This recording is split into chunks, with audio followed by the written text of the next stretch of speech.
La verdad rara vez llega en luz clara. Es en las sombras de archivos polvorientos, en los susurros en pasillos antiguos, donde se ocultan los fragmentos más perturbadores de la realidad. Lo que presento aquí no es una historia común, es una compilación de documentos, testimonios y confesiones que nunca deberían haber salido a la superficie. Fragmentos cosidos de una realidad que permanece deliberadamente oscurecida. Todo comenzó en marzo de 1968, 6 meses antes de la muerte oficial de Padre Pío de Pietrelcina. Un colaborador del Vaticano, Enzo Caravaggio, fue encargado de documentar los últimos momentos del estigmatizado más famoso de la Iglesia Católica. Lo que él presenció, sin embargo, estuvo muy lejos de la narrativa oficial divulgada. Padre Pío ya no era el mismo. Quienes lo rodeaban notaban su mirada perdida, fija en puntos invisibles de las estancias donde permanecía confinado. Sus estigmas, antes abiertos y sangrantes, se habían convertido en cicatrices oscuras con patrones geométricos inexplicables. Los médicos del Vaticano atribuían el cambio al proceso natural de cicatrización. Caravaggio, sin embargo, anotó en su diario personal que los patrones en las manos del padre mutaban sutilmente con cada luna nueva. «Él susurra a las paredes», escribió Caravaggio el 17 de abril. «No en italiano ni en latín. El sonido es como agua fluyendo sobre piedras antiguas. Cuando me acerco, vuelve la mirada hacia mí completamente blanca, sin iris, sin pupila, solo por un instante.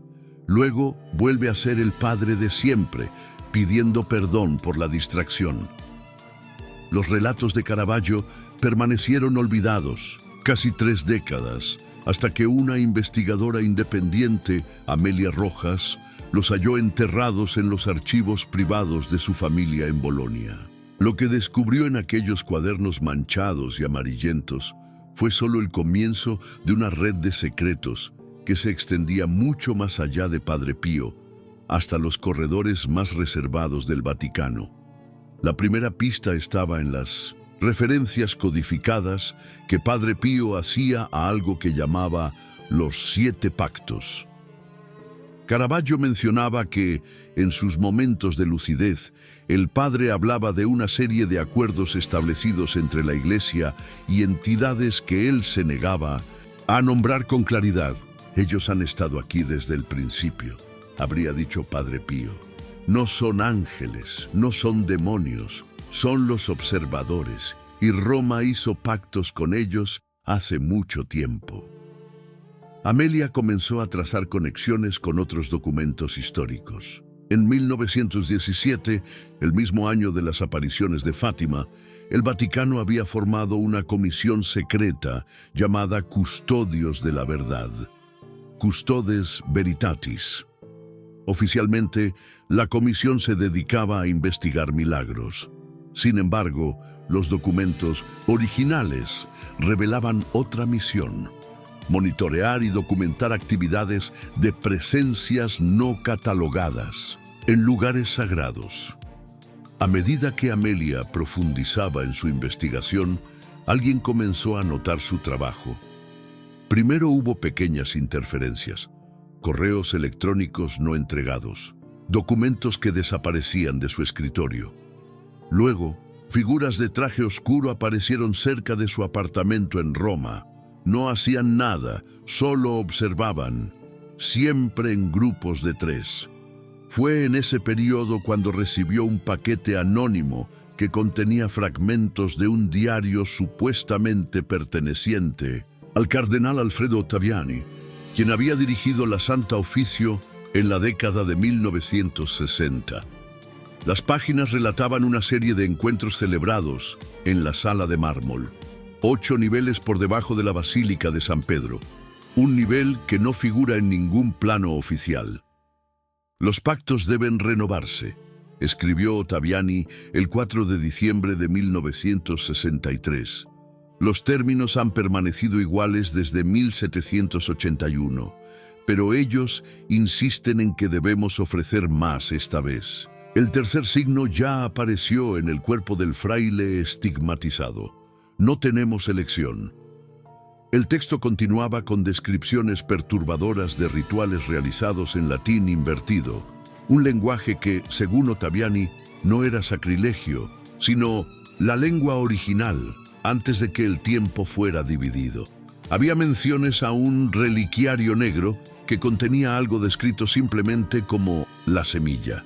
Entre los documentos, Amelia encontró fotografías en sepia que mostraban a figuras eclesiásticas de alto rango reunidas alrededor de una mesa octogonal. Los rostros eran reconocibles, cardenales y obispos famosos de la época, pero había asientos vacíos. Al examinar más de cerca, se apreciaban sutiles distorsiones en el aire sobre esas sillas, como ondulaciones de calor en un día de verano. Para quienes siguen estos relatos prohibidos, sepan que nuestro archivo sigue creciendo con nuevos hallazgos. Manténganse en contacto para recibir más revelaciones que jamás llegarán a los medios convencionales. La verdad necesita guardianes vigilantes. A medida que la investigación avanzaba, Amelia contactó a un exmiembro de la Guardia Suiza, Vicente Clauser, que sirvió en el Vaticano durante los años 80. Vicente solo hablaba en lugares públicos, nunca en el mismo sitio 2 veces, y parecía revisar constantemente sobre su hombro. «Hay áreas en el Vaticano donde nunca ingresábamos», confesó en un café ruidoso cerca de la Plaza Navona. Pasillos enteros vedados, incluso para la seguridad más alta.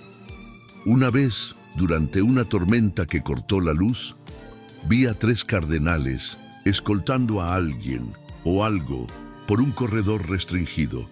La figura estaba cubierta de pies a cabeza, pero era demasiado alta, se movía de forma incorrecta y había un olor como ozono y metal caliente. Vicente contó que, tras ese incidente, fue destinado a tareas externas, lejos de los pasillos internos. 3 meses después, sufrió un accidente que lo obligó a dejar el servicio. Nunca volvió a conseguir empleo formal. La conexión con Padre Pío se hizo más clara cuando Amelia encontró registros de visitas nocturnas que el cardenal Ottaviani hacía a San Giovanni Rotondo en los meses previos a la muerte del fraile. Esas visitas no aparecían en los registros oficiales, pero sí en los diarios de 3 monjes distintos del convento. En cada ocasión, Padre Pío era retirado de sus aposentos por varias horas y regresaba cambiado, según escribió Fray Alejo, uno de sus confidentes cercanos. Pío volvió al amanecer. Anotó Alejo el 5 de julio de 1968. Sus ojos eran distintos. Me miró y dijo: «Ellos vienen por todos nosotros, Alejo». El pacto fue quebrado. Roma traicionó incluso a ellos. Cuando pedí explicaciones, solo puso la mano en mi hombro y vi por un momento no el estigma, sino una marca geométrica palpitante bajo su piel. Fray Alejo murió 3 semanas después. Causa oficial: insuficiencia cardíaca. La investigación de Amelia despertó el interés de un periodista de investigación de la República, Marcos Blanco, que había escrito extensamente sobre escándalos financieros del Vaticano. Juntos comenzaron a mapear una serie de eventos inexplicables en propiedades de la Iglesia en todo el mundo. Descubrieron un patrón. Cada 33 años exactos ocurrían incidentes clasificados como recalibraciones en documentos internos. Estos eventos implicaban fallos eléctricos localizados, anomalías magnéticas y, lo más inquietante, reportes de empleados que experimentaban lagunas de memoria de varias horas. Tras cada incidente, llegaban nuevas directrices desde Roma, reajustando prácticas litúrgicas o modificando sutilmente interpretaciones de textos antiguos. No hablamos de cambios doctrinales evidentes, explicó Marcos en sus notas. Son ajustes microscópicos. una palabra alterada aquí, un gesto ritual modificado allá, como si la liturgia fuera un código que se refina continuamente con un propósito específico. En un expediente confidencial obtenido de un funcionario jubilado de la Biblioteca Apostólica, encontraron referencias al Códice Umbra, un conjunto de manuscritos supuestamente guardados en una cámara especial, 8 niveles por debajo del archivo secreto del Vaticano. El códice se describía como un manual operativo para tratar con los visitantes. En ese punto, la investigación tomó un giro más sombrío. Marcos desapareció durante 3 días. Cuando reapareció, parecía físicamente el mismo, pero Amelia notó cambios sutiles en su comportamiento. Abandonó líneas de investigación que antes le apasionaban. Empezó a sugerir que quizá estaban exagerando la interpretación de los documentos. Quizá sean solo metáforas teológicas, dijo Marcos, con la mirada nunca enfocando del todo su rostro. La Iglesia siempre ha usado lenguaje simbólico. Una semana después, publicó un artículo desacreditando por completo la investigación, calificándola de teoría conspirativa sensacionalista sin fundamento. Amelia intentó contactarlo repetidamente, pero no obtuvo respuesta. Según los vecinos, él salía todas las noches a la medianoche y regresaba al amanecer, siempre con el mismo traje oscuro, sin importar el clima. Abandonada por su colaborador, Amelia buscó una nueva perspectiva. Mediante contactos académicos, consiguió acceso al rabí Salomón Levi, especialista en el Zohar y textos cabalísticos antiguos, quien había trabajado brevemente en la digitalización de manuscritos hebreos del Vaticano. El encuentro tuvo lugar en una pequeña sinagoga de Trastevere. El rabí, un hombre de 80 años con manos temblorosas pero mirada extraordinariamente clara, escuchó el relato de Amelia sin interrumpir. Al terminar, suspiró profundamente y habló en voz baja.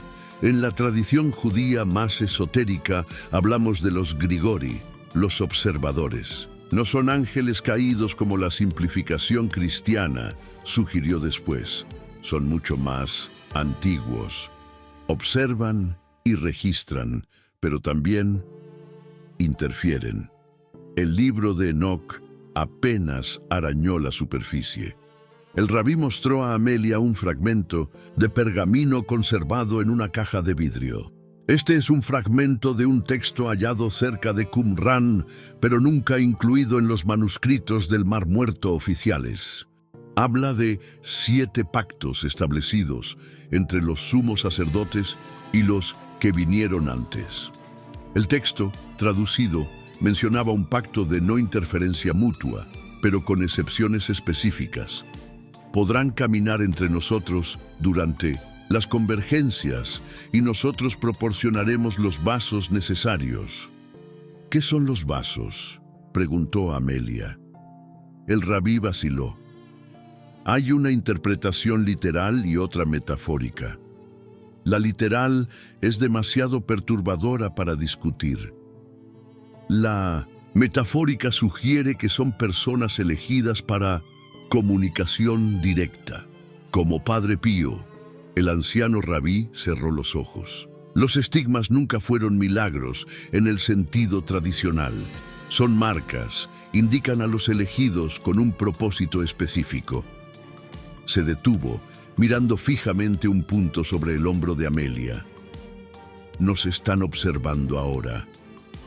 Lo puedo sentir. Amelia no vio a nadie, pero sintió un súbito descenso de temperatura en la sala. El rabí garabateó algo en un trozo de papel y se lo entregó. Busca esto. Es donde los mundos se encuentran. El papel contenía solo Archivo 33.7, Ottaviani, Protocolo Vigilia. 2 días después, el rabí Levi fue hallado en su apartamento, aparentemente víctima de un derrame cerebral. Todos sus archivos personales habían desaparecido. Con creciente sensación de ser vigilada, Amelia decidió que necesitaba más aliados. A través de un foro en línea dedicado a la teología oscura, contactó con la doctora Elena Vázquez, exarchivista del Vaticano, que había dejado su puesto abruptamente en 2010 para ocupar un cargo académico poco destacado en una universidad provincial española. La doctora Vázquez accedió a encontrarse solo una vez, en una capilla abandonada en las afueras de Barcelona. Cuando Amelia llegó, halló a una mujer prematuramente envejecida, con ojos que parecían haber visto cosas más allá de la comprensión común. Trabajé en la digitalización de los archivos más antiguos, explicó Elena. Documentos premedievales, algunos del siglo II. Había un sector al que llamábamos apócrifos negados, textos que ni siquiera se clasificaban como apócrifos oficiales. Eran documentos que oficialmente no existían. Elena relató que durante la clasificación descubrió patrones idénticos en manuscritos separados por siglos. Eran frases iguales en documentos de épocas completamente distintas, como si fuera un código transmitido a través del tiempo, y todos mencionaban la convergencia y los 7 pactos. Según Elena, la jerarquía católica no era una estructura puramente religiosa. Había un propósito funcional mucho más antiguo. La Iglesia tal como la conocemos es solo la capa externa. Dentro de ella existe una estructura más antigua, con una misión distinta. ¿Qué misión?, preguntó Amelia. Mantenimiento de los portales. Y susurró Elena. Hay lugares en la Tierra donde el tejido entre dimensiones es más fino. La mayoría de los antiguos lugares sagrados fueron construidos en esos puntos. No es casualidad que las grandes basílicas estén donde están. Son puntos de observación o de contención.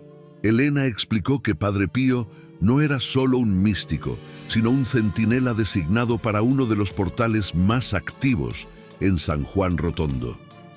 Sus estigmas eran en realidad interfaces, puntos de contacto con lo que ella llamó el otro lado. El problema comenzó cuando Pío desarrolló conciencia de su papel, continuó Elena. Se suponía que fuera un instrumento pasivo, un simple sensor, pero empezó a recibir información, empezó a entender lo que ocurría, y eso nunca debió suceder. Según los documentos que Elena había copiado clandestinamente antes de su salida, Padre Pío descubrió que el Vaticano había renegociado los términos del pacto original con los visitantes. A cambio de conocimiento y cierta protección, la Iglesia acordó permitir un mayor acceso al otro lado. Pero Pío amenazó con exponerlo todo, dijo Elena. Así que lo silenciaron. El hombre que murió en 1968 no era realmente Padre Pío, o al menos no era solo él. Antes de que pudiera añadir más, Elena se quedó rígida. Su mirada se fijó en uno de los vitrales rotos de la capilla. «Nos han encontrado», susurró. «Debes irte. Ahora». Amelia protestó, pero Elena la empujó hacia una puerta lateral. «Busca la capilla de San Bartolomé en Malta, en las catacumbas. La entrada al nivel inferior está detrás de una piedra marcada con un tridente invertido. Lleva esto». Le entregó a Amelia un pequeño objeto envuelto en tela consagrada.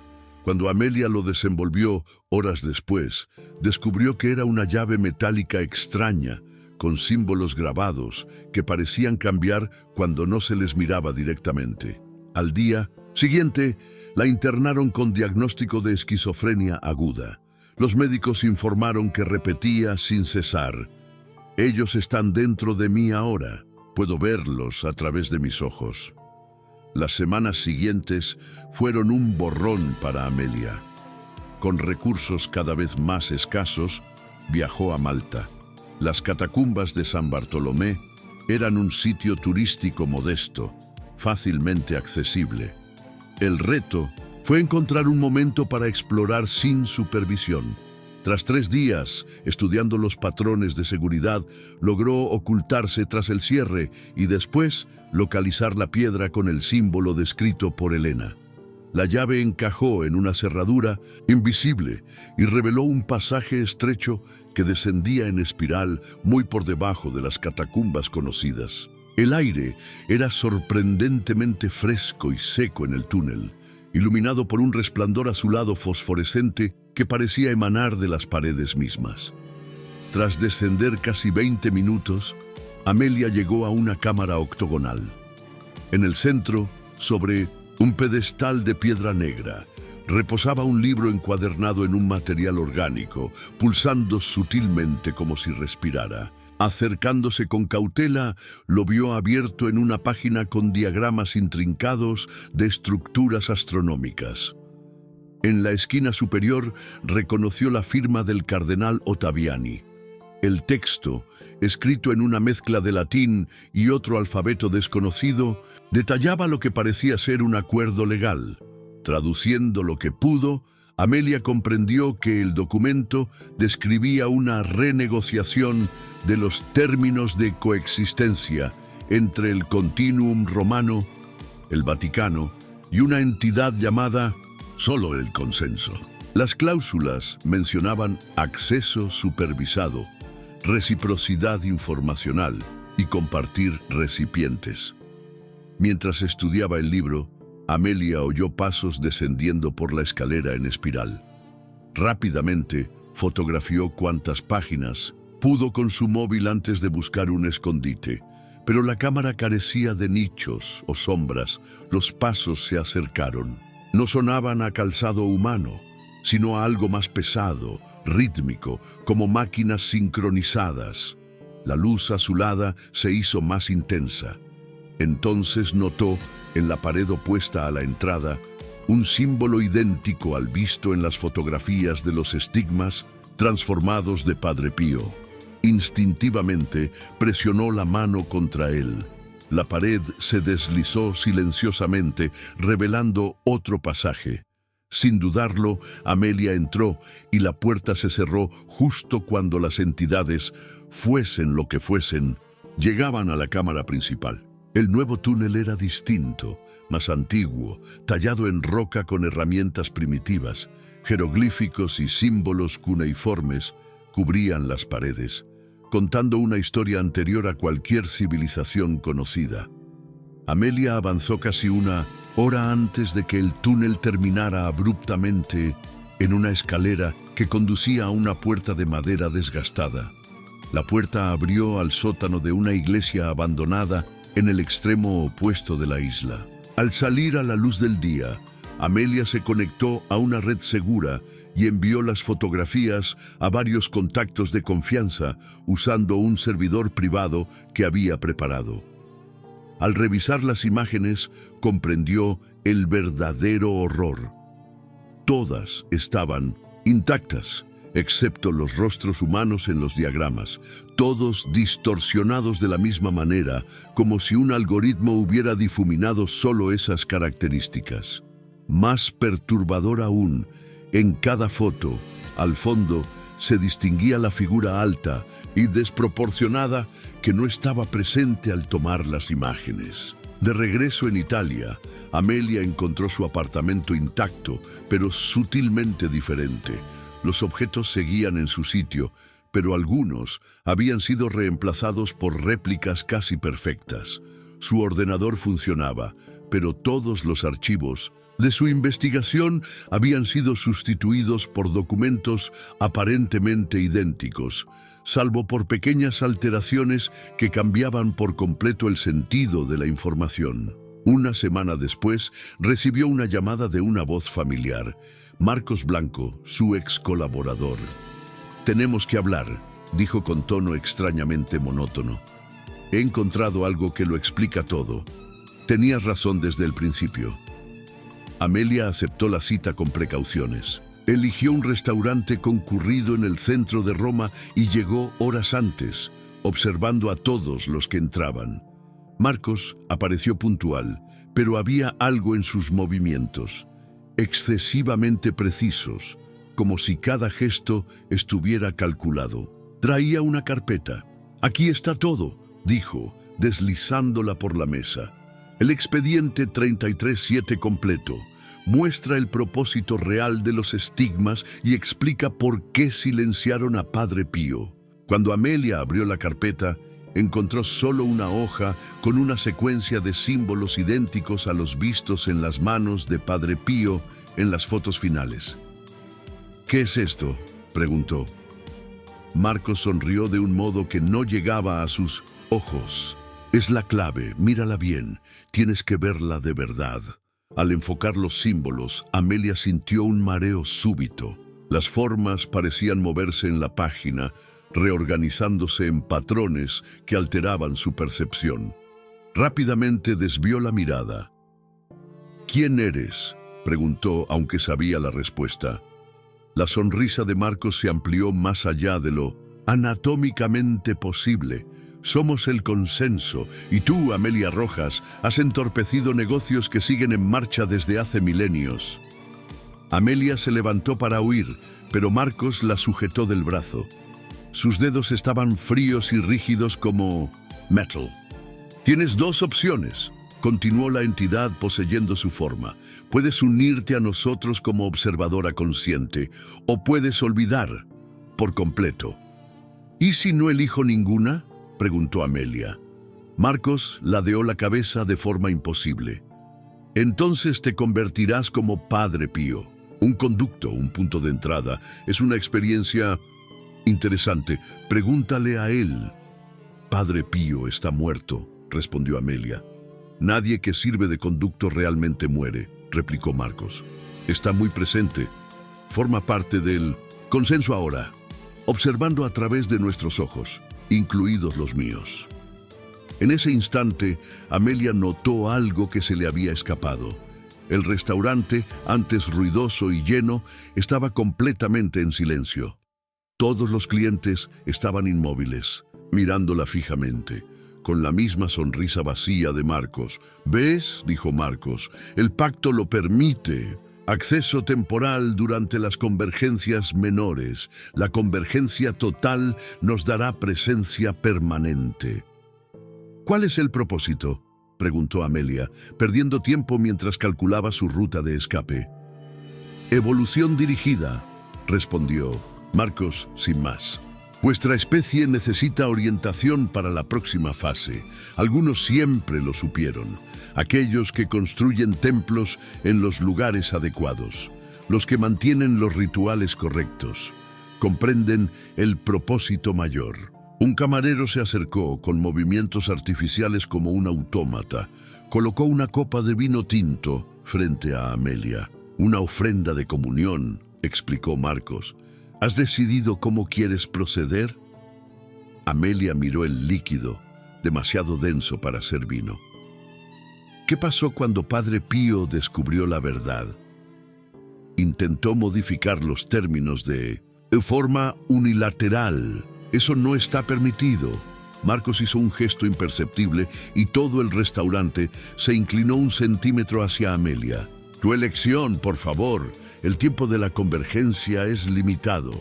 En un impulso desesperado, Amelia derribó la mesa y corrió hacia la cocina. Sorprendentemente, nadie la persiguió.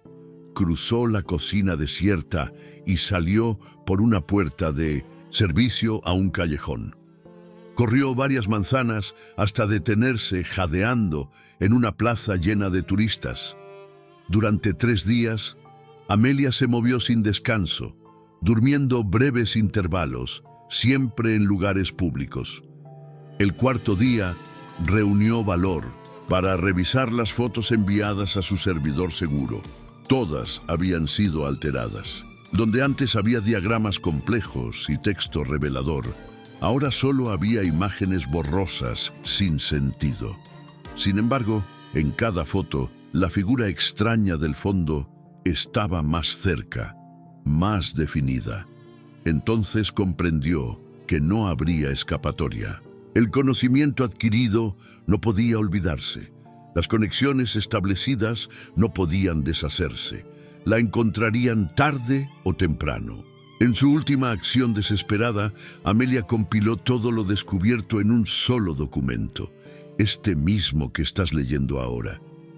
Un testimonio final, una advertencia para quienes tengan ojos para ver y valor para comprender. Las preguntas persisten.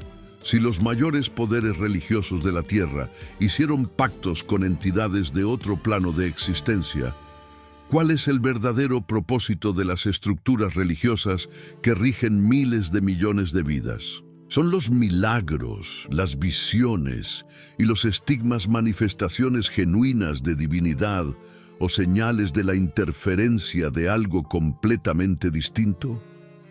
Y si Padre Pío descubrió esta verdad, ¿cuántos otros místicos a lo largo de la historia también lo percibieron y fueron silenciados? Pienso en Elena, en Marcos, en el viejo Rabí, en todas esas vidas alteradas o destruidas por la búsqueda de una verdad que tal vez nunca debió conocerse. Y me pregunto, ¿cuánto de nuestra realidad es realmente nuestra? Cuando contemplamos el cielo estrellado por la noche, ¿estamos verdaderamente solos en nuestra contemplación o hay algo o alguien observando a través de nuestros propios ojos? Y tú, que lees estas palabras, ¿has notado acaso momentos en que las personas a tu alrededor parecen sincronizadas de formas imposibles? ¿Has sentido la sensación de ser observado por ojos que no pueden estar allí? ¿Has percibido patrones en las estructuras de poder que parecen servir a un propósito oculto más allá de nuestra comprensión? La convergencia total se acerca. Y cuando llegue, ¿en qué lado de la realidad habitarás?